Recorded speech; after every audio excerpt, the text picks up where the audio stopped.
Én mindig szeretem ez az ősz, hogy ilyen nagyobb a nyugalom. Egy hosszabb, nem kell ennyire sietni, mert nem egyre gyorsabb, inkább egyre lassabb viszi a tél irányba.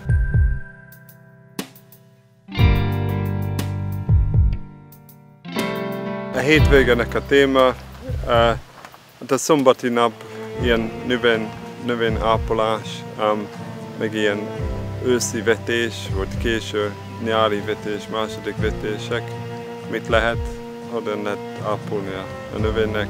A vasárnapi nap Tóth Ferenc a Szent István Egyetemről jött, és akkor ilyen növényvédelmi témáról tartjunk a nap a mai napon.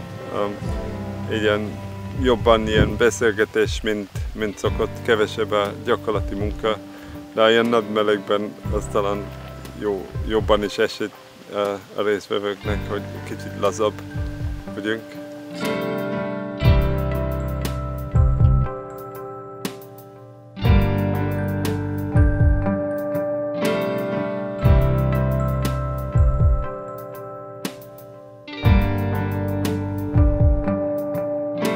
Most már körülbelül túl vagyunk,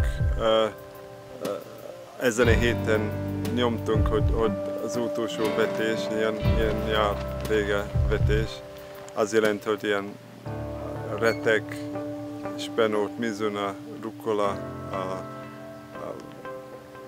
pár ilyen salátafajták, ezek az utolsó vetés végzünk.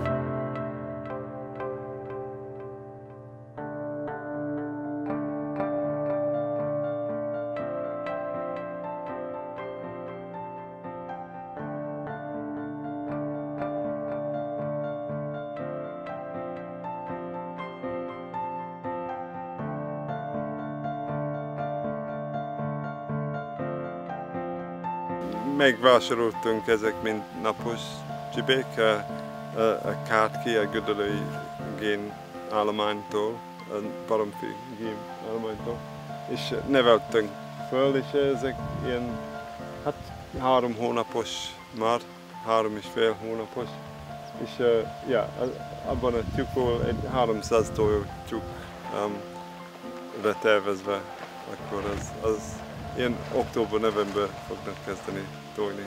Az a cél, hogy fognak nőni a gyümölcsfák, és akkor az árnyék alatt el lesznek a tyúkok.